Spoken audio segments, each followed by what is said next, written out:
Vaishali, welcome back to evidyarthi.in। Start करते हैं हमारे एक्सरसाइज का लास्ट क्वेश्चन के साथ, विच इज क्वेश्चन नंबर 9।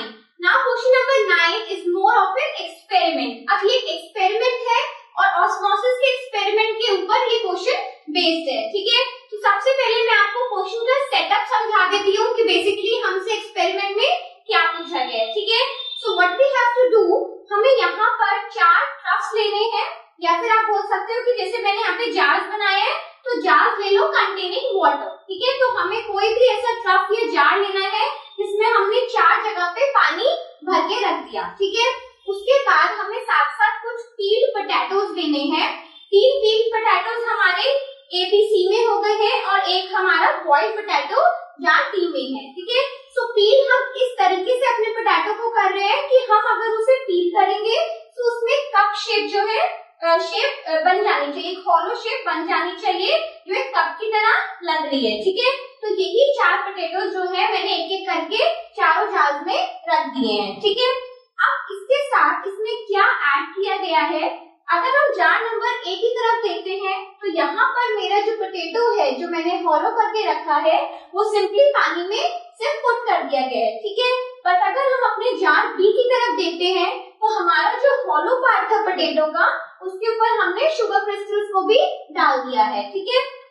चलिए now moving on to the next jar C की तरफ अगर हम देखते हैं तो यहाँ पर हमने जैसे कि हमने B में शुगर क्रिस्टल्स के साथ अपने हॉलो पार्ट को फिल किया था, उसी तरीके से हमने यहाँ पर सॉल्ट क्रिस्टल्स के साथ अपने हॉलो पार्ट को पोटैटो के हॉलो पार्ट को फिल कर दिया है, ठीक है। Now moving on to the D part, इसमें हमने क्या किया है, हमने नॉर्मल पोटैटो ना लेके एक बॉइल्ड पोटैटो के साथ यहाँ पर एक्सपेरिमेंट करना चाहा है, लेकिन प्लस उसके ऊपर क्या रख दिया है, शुगर क्रिस्टल्स को प्रेजेंट कर दिया है, ठीक है। So this is the setup of your experiment. अब हमें यहाँ पर क्या पूछना है, क्या बताना है, क्वेश्चन स्टार्ट करने से पहले मैं आपको इसमें थोड़ा सा हम बात करेंगे, डिस्कस करेंगे कि बेसिकली एक्सपेरिमेंट में होने क्या वाला है, ठीक है। तो चलो एक बार अगर आप यहाँ देखो, क्योंकि ये ऑस्मोसिस एक्सपेरिमेंट है तो आपको अच्छे से ये क्लियरली पता होना चाहिए कि ऑस्मोसिस एक्सपेरिमेंट यानी कि वाटर का जो मूवमेंट होने वाला है higher concentration to the low concentration हमें दिखाई देगा, ठीक है।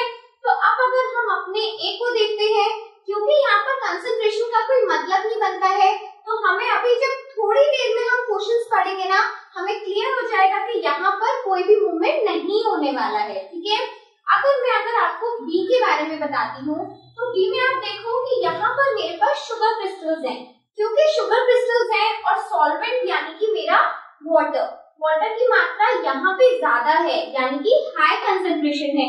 तो ऑस्मोसिस की डेफिनेशन हमें क्या बताती है कि सॉल्वेंट का जो मूवमेंट है, जैसे कि यहाँ पर सॉल्वेंट हमारा है वाटर, तो वाटर का मूवमेंट कहाँ से होना चाहिए, हमारे हायर कंसंट्रेशन से लोअर कंसंट्रेशन में। तो हायर कंसंट्रेशन हमें नीचे दिख ही रहा है, लोअर कंसंट्रेशन कहाँ हो जाएगा, यहाँ पर। तो अगर मैं यहाँ पर वाटर को थोड़ा सा ऐसे आपके लिए बना देती हूँ तो ये किसकी प्रेजेंस हो गई, बेसिकली हमारे वाटर की प्रेजेंस। तो वाटर की जो मूवमेंट रहेगा वो कैसा रहेगा, हायर कंसंट्रेशन से लोअर कंसंट्रेशन में अपने आप पानी मूव कर जाएगा और ये हॉलो पार्ट क्या हो जाएगा, फिल हो जाएगा, ठीक है।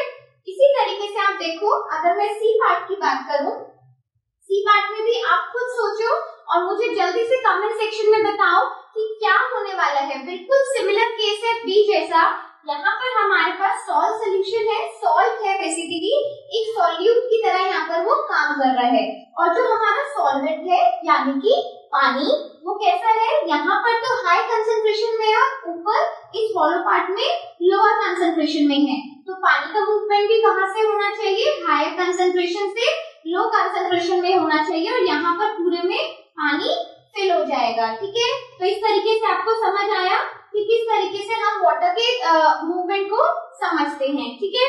नाउ अब मैं आपको एक और चीज बताती हूँ, अगर मैं इस वक्त B जार की बात करती हूँ तो सिमिलरली होना तो उसमें भी वही चाहिए था, लेकिन यहाँ पर एक ट्विस्ट है, हमारा जो पोटैटो है वो नॉर्मल पोटैटो नहीं बल्कि एक बॉइल्ड पोटैटो है। तो बॉइल्ड पोटैटो का आंसर मैं आपको अभी से दे देती हूँ कि यहाँ पर वाटर का मूवमेंट नहीं हो पाएगा। अब इसका रीजन आपने सोचना है, जब तक हम सारे questions discuss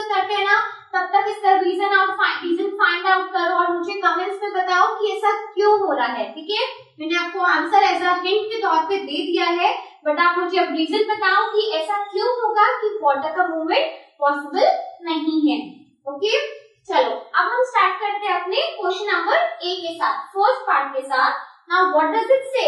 explain why water gathers in the hollowed portion of b and c. तो यहाँ पर हमसे यही क्वेश्चन पूछा गया है जो अभी मैंने आपको एक्सप्लेन किया है कि बी और सी पार्ट में जो आपको वाटर का यहाँ पर मूवमेंट दिख रहा है, इस पूरे एरिया में पानी भर जाएगा। ठीक है, इस एरिया में भी पानी भर जाएगा। तो ऐसा क्यों हुआ है?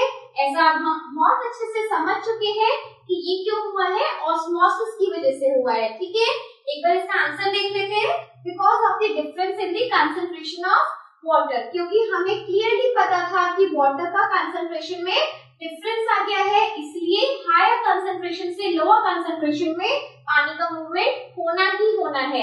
That is osmosis take place. ठीक है, सो आई होप आपको ये समझ आया हो कि किस तरीके से ऑस्मोसिस हमें देखने को मिल सकता है। ये हम सब चीजें अपने घरों में भी कर सकते हैं, और ऑस्मोसिस के तो मैंने आपको और भी ऐसे एग्जांपल्स दिए थे जो हमें डेली लाइफ में अपने किचन एरिया में देखने में मिल ही जाते हैं। जैसे कि चावल को पानी में भिगो के रखना तो चावल का फूलना, इसी तरीके से छोले होते हैं उसको पानी में भिगो के रखना तो उसका फूलना। तो नॉर्मली वो सारे किसके एक्सपेरिमेंट्स है? ऑस्मोसिस के एक्सपेरिमेंट्स है। ठीक है, तो चलिए अब मूव करते हैं अपने इसके सेकेंड पार्ट की तरफ। चलिए मूव करते हैं अपने नेक्स्ट पार्ट के साथ। Now what does it says? B part में है why is potato A necessary for this experiment। तो अब हमने पहले भी इसे डिस्कस किया था कि यहाँ पर हमने सिर्फ खाली पानी में एक अपने पोटैटो को हॉलो करके रख दिया है।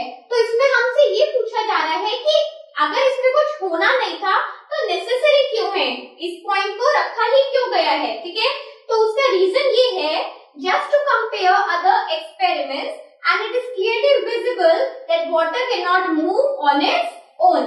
तो बेसिकली हमें बाकी सब सिनेरियोस को कंपेयर करने के लिए हमने अपने ए जार को यहाँ पर रखा है। ठीक है, और इससे हमें ये भी क्लियरली अच्छे से दिख रहा है कि अपने आप अगर यहाँ पर कुछ भी प्रेजेंट नहीं है, ठीक है, इस कप में बाकी जितने भी हमारे पास जार्स है उसमें किसी में शुगर हो गया, किसी में सॉल्ट हो गया, अगर हमारे पास यहाँ पर कुछ भी प्रेजेंट नहीं है तो पानी का मूवमेंट अपने आप कभी नहीं हो सकता है। ठीक है, so there will be no osmosis taking place. Okay, चलिए अब मूव करते हैं अपने नेक्स्ट पार्ट के साथ। Now moving on to the last part. क्या कहता है हमारा last part? Water does not gather in hollow part of the A and D cup. ठीक है, now we have to explain that why it is so. ऐसा क्यों है?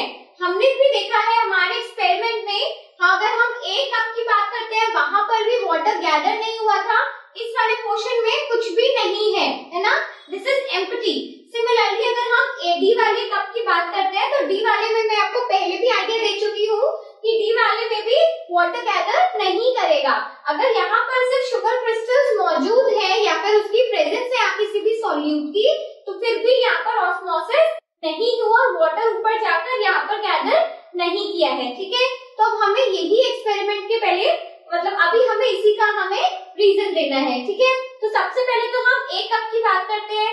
एक कप में क्यों नहीं हुआ है? चल पहले एक बार आंसर देते हैं, then I explain you out. ठीक है, सो अगर हम एक कप की बात करें, no difference in water concentration, hence no movement. यानी कि क्या कह रहे हैं ये?